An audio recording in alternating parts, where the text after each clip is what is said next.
तो आप लोग के क्लास में मतलब अभी तक डिफरेंशियल इक्वेशन का 9.4 तक कंप्लीट है और उसमें बोला गया था आप लोग को बनाने के लिए, सबका बन गया है, कोई प्रॉब्लम नहीं है। तो अब आपका जो है 9.5 है जो लीनियर डिफरेंशियल इक्वेशन है, लीनियर डिफरेंशियल इक्वेशन। अब ये चैप्टर कैसे बनेगा और इसमें क्या क्या दिया हुआ है, क्या कंसेप्ट है इसका, ये सब चीज अभी हम लोग समझेंगे। तो इसके लिए आप लोग बोर्ड पर ध्यान दीजिए। तो आप लोग का चैप्टर जो हो गया इसका नाम हो गया linear differential equation. Linear differential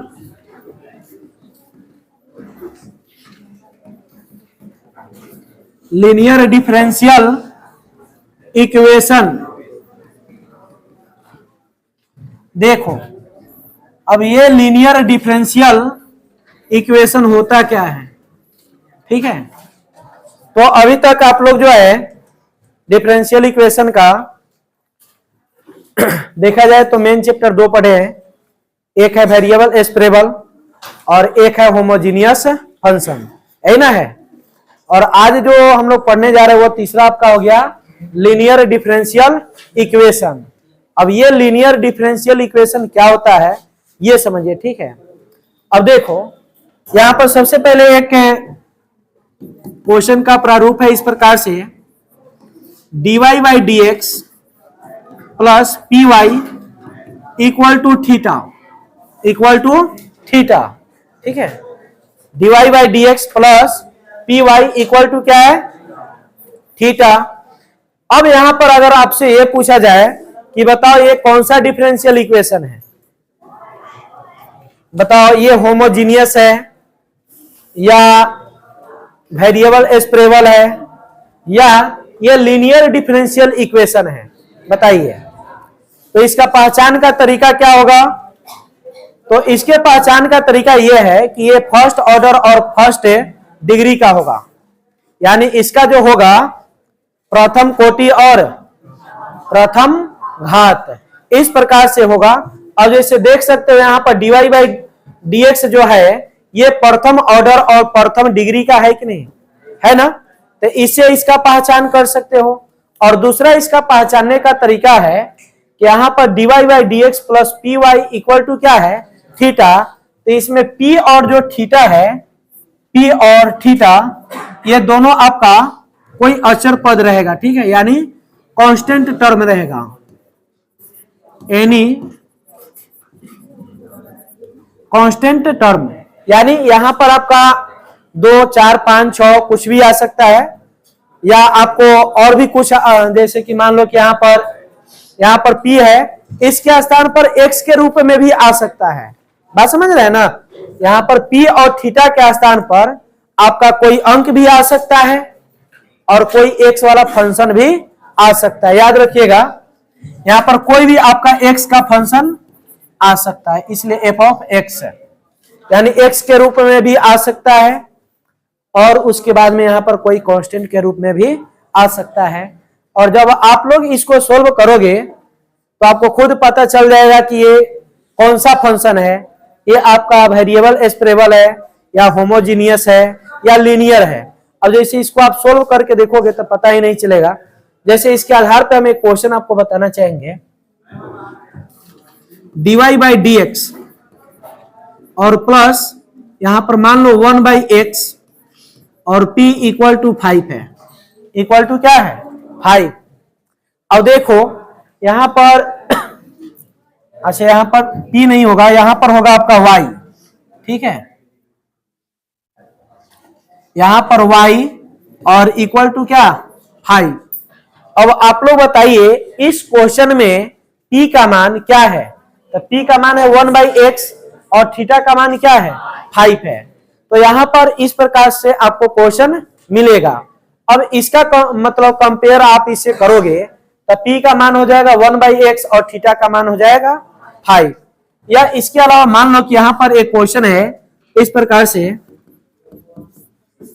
dy by D X plus यहां पर आपको मान लो कि साइन एक्स वाई और इक्वल टू 6, इक्वल टू क्या 6 है। तो अब इसमें आप लोग देख सकते हैं पी का मान क्या हो जाएगा, साइन एक्स, और 6 जो है वो आपका क्या हो जाएगा, थीटा हो जाएगा।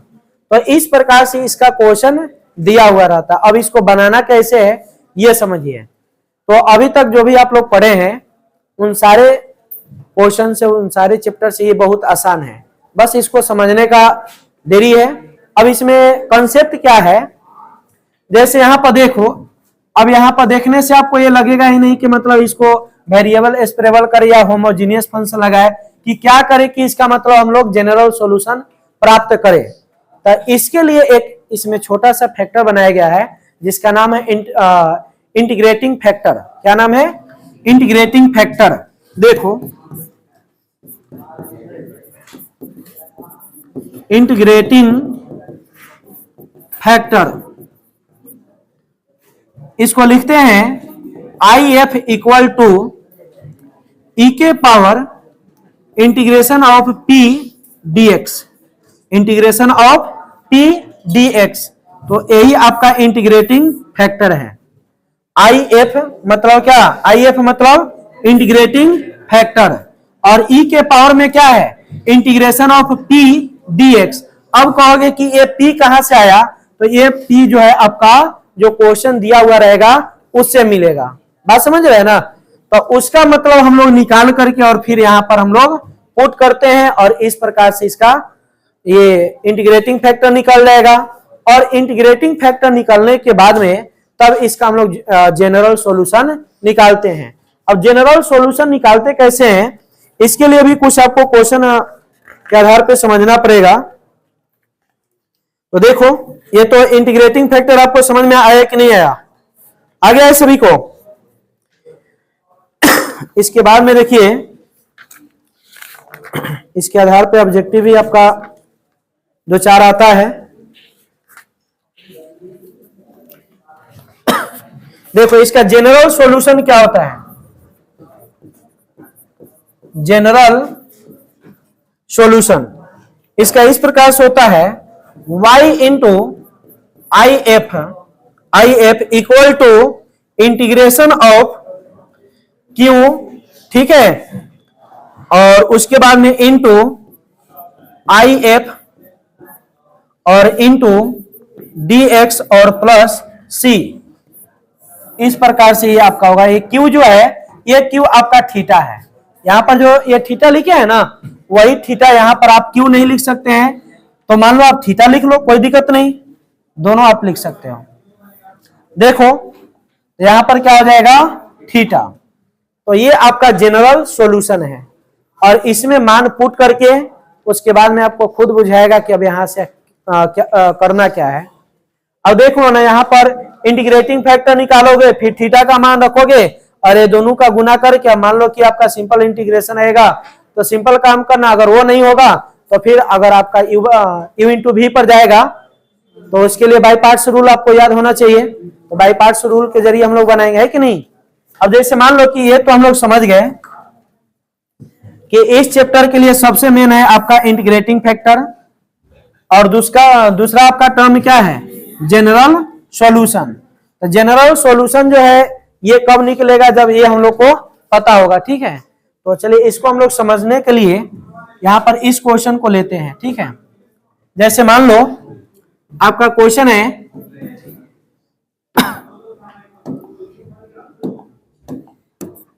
देखो क्वेश्चन आपका क्या था बताओ, dy by D X plus क्या 1/x, और फिर क्या था y और इक्वल टू 5 था।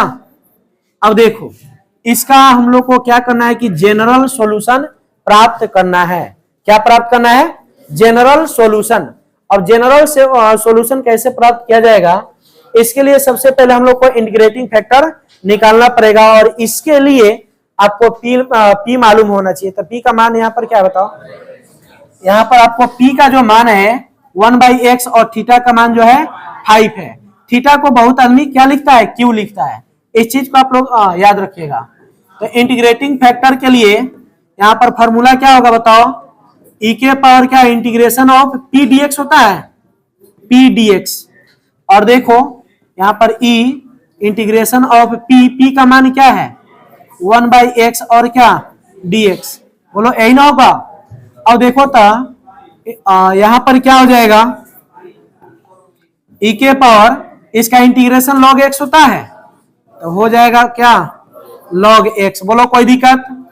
अब इस प्रकार से इंटीग्रेटिंग फैक्टर निकल गया तो अब हम लोग क्या निकालेंगे, जनरल सॉल्यूशन। और जनरल सॉल्यूशन के लिए अभी आपको बताया गया क्या होगा, जनरल सॉल्यूशन के लिए यहां पर क्या लिखा है बताओ, y into integrating factor equal to क्या integration of theta into integrating factor into क्या dx और प्लस क्या c। तो देखो y इंटू इंटीग्रेटिंग फैक्टर आपका क्या बताओ, e के पावर log x, इधर क्या आएगा थीटा, थीटा का मान क्या है 5, और इंटू इंटीग्रेटिंग फैक्टर क्या है e के पावर log x और यहाँ पर प्लस c आप पहले लिख दीजिए, आप सॉल्यूशन करने के बाद में लिखिए, कोई दिक्कत नहीं है। ये तो आपका हम फार्मूला लिखे है ना, ये क्या है आपका फार्मूला है, तो यहाँ पर आप प्लस c लिख सकते हैं या नहीं भी लिख सकते हैं, ठीक है। और यहाँ पर क्या हो जाएगा dx, भाई 5 जो है कांस्टेंट है तो ये बाहर निकलेगा, तो e क्या होगा बताओ, e के पावर log x और क्या, अब इसका इंटीग्रेशन आप लोग को मालूम होगा क्या होता है बताओ, देखो y इंटू ई के पावर log x और 5 और इसका इंटीग्रेशन क्या होगा, यही ना होगा, तो ई के पावर log क्या x और चाहो तो आप प्लस c लिख सकते हो, बोलो इसमें कोई दिक्कत। तो इस प्रकार से हो गया है आपका y इंटू ई के पावर log x, भाई प्लस में इधर आएगा तो माइनस में क्या होगा 5 ई के power log x equal to c, ये दोनों में से कॉमन क्या ले सकते हैं, ई के power log x into Y minus 5 equal to क्या c, बस हो गया। समझ में आया कि नहीं, इसमें कोई दिक्कत। तो ये जो आपका चैप्टर है इसमें आपको 2 टाइप का क्वेश्चन दिया हुआ है, तो ये पहला टाइप हो गया, आप याद रखिएगा, ये जो है आपका टाइप 1 हो गया, ठीक है। और टाइप 2 जो है इसी का जस्ट उल्टा होता है। अभी जैसे आपको फॉर्मूला बताया गया है यहां पर देखो क्या बताया गया था, इसके पहले व्यापक रूप जो था dy by D X plus क्या था पी वाई और इक्वल टू क्या था थीटा था। तो इसके लिए इंटीग्रेटिंग फैक्टर क्या था बताओ, इंटीग्रेटिंग फैक्टर आपका था ई के पावर क्या, अरे ई के पावर लॉग थोड़ा आएगा, काम सही नहीं कर रहा आज, ई के पावर पी और क्या डी एक्स और प्लस सी। देखो इस चीज को समझो, तो इंटीग्रेटिंग फैक्टर ये हो गया और जनरल सॉल्यूशन आपका क्या होगा बताओ, आई एफ इंटू वाई कर लो या वाई इंटू आई एफ कर लो, उससे कोई दिक्कत नहीं है। तो थीटा इंटू क्या आई एफ और फिर डी एक्स प्लस सी, बोलो कोई दिक्कत। अब इसके बाद में देखिए आपका जो है यहां पर, अब ये तो आपका टाइप 1 हो गया, ये आपका क्या हो गया टाइप 1, और टाइप 2 जो होगा, टाइप 2 जो होगा इस प्रकार से होगा, यहाँ dy बाई डी एक्स है ना, तो ये होगा आपका dx बटा dy। हाँ यहाँ पर है dy बाई डी एक्स, यहाँ पर क्या आएगा dx बटा dy, और प्लस देखो यहाँ पर क्या है py, py है तो अब यहाँ पर होगा p डैश x और equal to theta dash, equal to क्या थीटा डैश, ठीक है। तो इसका ये मतलब क्वेश्चन का टाइप हो गया, ठीक है। और इसका इंटीग्रेटिंग फैक्टर जो होगा इसका बताओ आप लोग क्या होगा, ई के पावर इंटीग्रेशन ऑफ, यहाँ पर p डैश है यहाँ पर भी क्या होगा p डैश, और यहाँ पर देखो फंक्शन मतलब जो था यहाँ पर dy बाई डी एक्स था, यहाँ पर क्या आया था dx, यानी x के सापेक्ष था, लेकिन अब यहाँ पर क्या है y, यहाँ पर बताओ dx आएगा कि dy आएगा, यहां पर आएगा dy और प्लस क्या आएगा c डैश, प्लस क्या आएगा c डैश। तो ये आपका इंटीग्रेटिंग फैक्टर हो गया। और जनरल सॉल्यूशन क्या होगा, जैसे यहां पर ये आप लोग जनरल सॉल्यूशन देख रहे हैं, इसी प्रकार से इसका भी होगा। यहां पर y है तो इसका क्या होगा x into I F equal to, यहां पर क्या होगा थीटा है तो थीटा रहेगा और फिर क्या आई एफ भी आएगा, बोलो आएगा कि नहीं। और dx है तो यहां पर क्या आएगा dy और प्लस क्या c डैश, क्या हो गया और थीटा डैश।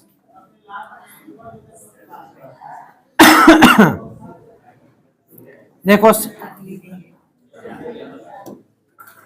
ये आज प्रॉपर काम क्या नहीं कर रहा है। अब देखो यहां पर c डैश और यहां पर भी क्या थीटा डैश। तो ये हो गया आपका क्या टाइप 2, समझ में आया कि नहीं। अब इसके आधार पे कुछ और क्वेश्चन आप लोग समझिए, तब जाकर के आपके दिमाग में बैठेगा, ठीक ना। देखो जैसे क्वेश्चन है आपका dy बाई dx माइनस में है आपका y और equal to cos x, equal to क्या है cos x। तो इसका जनरल सॉल्यूशन प्राप्त करना है, यानी व्यापक हल ज्ञात करना है। क्या ज्ञात करना है व्यापक हल। तो बताओ ये क्वेश्चन जो है उसी टाइप पे है कि नहीं, कौन टाइप है, टाइप 1 की 2, 1 पे है। यहां पर क्या है dy बाई dx है, तो आप लोग बताइए इसमें p का मान क्या होगा -1 होगा, y के बगल में कुछ नहीं तो -1 है, और थीटा का मान क्या हो जाएगा cos x हो जाएगा। तो इसका सबसे पहले क्या निकालना पड़ेगा इंटीग्रेटिंग फैक्टर यानी if निकालना पड़ेगा। तो if निकालने के लिए क्या हो जाएगा बताओ, e के power integration of p dx, 2-4 बार लिख लेंगे तो प्रैक्टिस हो जाएगा, है कि नहीं। देखो अब p का मान क्या है बताओ -1, तो -1 है तो इसको ऐसे लिख सकते हैं। अब देखो ये माइनस बाहर आएगा तो माइनस और फिर क्या आएगा dx, यानी e के पावर क्या होगा, बोलो कोई दिक्कत, यानी इंटीग्रेटिंग फैक्टर तो आपका निकल गया। अब क्या निकालना पड़ेगा बताओ जनरल सॉल्यूशन। तो जनरल सॉल्यूशन निकालने के लिए अभी फॉर्मूला बताया गया है, क्या होगा बताओ y इंटू क्या आई एफ और इक्वल टू क्या इंटीग्रेशन ऑफ थीटा इंटू क्या आई एफ और फिर क्या dx। तो अब देखो y और इंटीग्रेटिंग फैक्टर है e के पावर और थीटा का मान क्या बताओ, थीटा का मान है आपको cos x और इंटीग्रेटिंग फैक्टर है e के पावर क्या -x और क्या dx, बोलो कोई दिक्कत। अब इसका मल्टीप्लाई अगर किया जाएगा तो यही रहेगा, क्या हो जाएगा cos x इंटू e के पावर -x और क्या dx। अब देखो तो हाई फंक्शन अलग है और ये फंक्शन अलग है, बोलो है कि नहीं, यानी कि आपका हाई u बन जाएगा, एगो क्या बनेगा v। तो इसको u और v मानने के लिए आपको आइलेट रूल बताया गया है, इसका याद है आइलेट रूल, बस उसका प्रयोग कर लेना है कि नहीं। तो क्या हो जाएगा आइलेट रूल में पहले कौन आता है ट्रिगोनोमेट्रिक आएगा कि एक्सपोनेंशियल आएगा। तो यहां पर cos x आपका क्या बनेगा u और e के पावर -x है, e क्या बनेगा v। तो u इंटू v अब फॉर्मूला जो है वो आपको याद होना चाहिए। तो देखो यहां पर क्या हो जाएगा बताओ, अब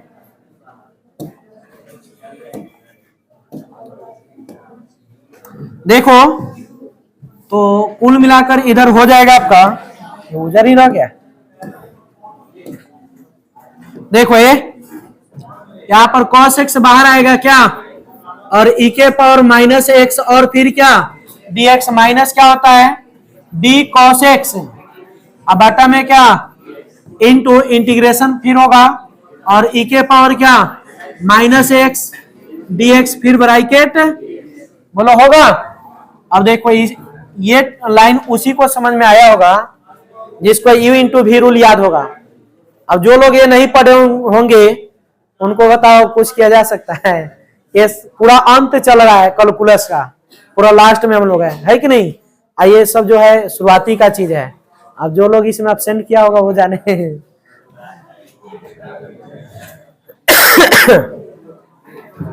देखो ये अब यहाँ पर cos x और इसका इंटीग्रेशन क्या होगा बताओ?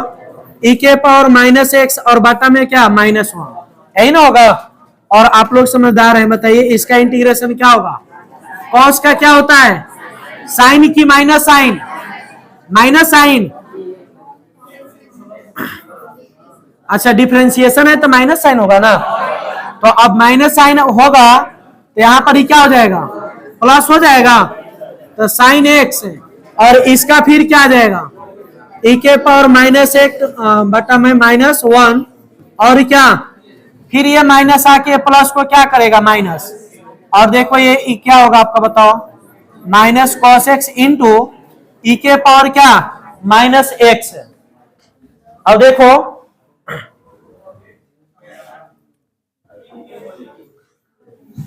तुम बात करो, ठीक है बात करो, बताते हैं। अब देखो ये माइनस जो है यहाँ पर ही प्लस जो है इसको क्या करेगा?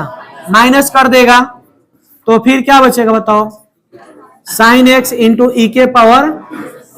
अब फिर देख लो, फिर से इंटीग्रेशन होने के लिए तैयार है कि नहीं? तो एक बार और काम करेंगे तो हो जाएगा। और इसको जो है ना ये यहां से हम मान लेते हैं, बोर्ड पर ध्यान दो, यहां से हम इसको मान लेते हैं क्या? ये मानना जरूरी है क्योंकि फिर वो उधर आने वाला है, रखेंगे तब ना आएगा। तो देखो क्या हो जाएगा? Minus cos x into e के पावर -x और इसको u इंटू वी पर ले जाएंगे तो क्या हो जाएगा? साइन एक्स इंटीग्रेशन ऑफ ई के पावर -x dx माइनस फिर क्या? डी साइन एक्स और बटा फिर क्या होगा? ई के power -x dx dx bracket close. बोलो होगा कि नहीं? अब देखो तो minus cos x into e के पावर -x माइनस ये क्या आएगा? Minus sign x into e के पावर। बोलो इतना का मान ये होगा कि नहीं?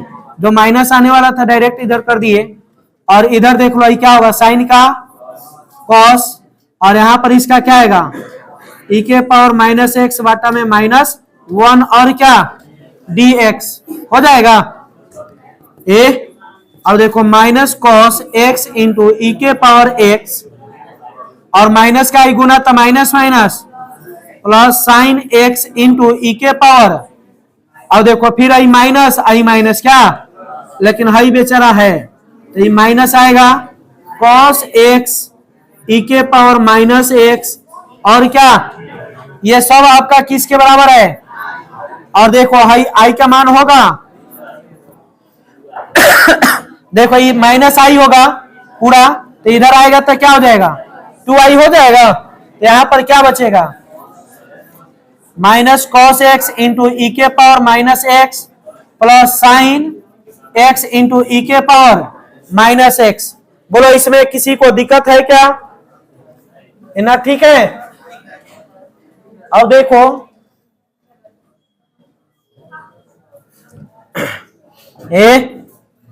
अब इस प्रकार से यहां पर आपका 2i दोनों में से कॉमन क्या ले सकते हैं? ई के पावर -x साइन प्लस में है क्या? तो साइन एक्स और माइनस में तो बाद में माइनस कॉस एक्स। बोलो कोई दिक्कत? आई का वैल्यू क्या आएगा? बोलो ई के पावर -x/2 इंटू क्या? साइन एक्स और माइनस कॉस एक्स। ठीक है? अब देखो क्या आया? इधर में हम लोग किसके लेकर चले थे? यहां से आई के बराबर चले थे।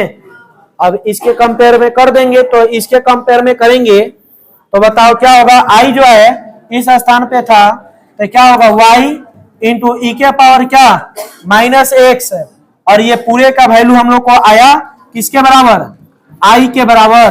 और y इंटू ई के पावर -x और i का जो मान है इधर क्या है? ई के power minus x by 2 into क्या sine x minus cos x. समझ में आया? आप चाहे तो काट भी सकते हैं कुछ। कौन कटेगा? ई के पावर माइनस एक्स। तो क्या हो जाएगा बताओ? y इक्वल टू यहां पर sign x minus cos x, अब बटा में क्या, तो यही आपका फाइनल आंसर होगा। बोलो समझ में आया कि नहीं? आ गया सभी को? कोई दिक्कत? तो और क्वेश्चन बताएं कि अब समझ गए आप लोग? पूरा आ गया है समझ में? पूरा चैप्टर में यही है, दूसरा कुछ इसमें है नहीं। देखो अब जो है चैप्टर को आप लोग कंप्लीट कर सकते हो, बट एक क्लास और लेंगे हम इसके आधार पे। अरे ये सब चैप्टर तुम्हारा बढ़िया एग्जाम में 5 नंबर का आता है ना। ठीक है, चलो इसको नोट करो। और इसके आगे फिर आपका समय अभी है अभी इसको नोट करो तो और क्वेश्चन देते हैं बनाने के लिए।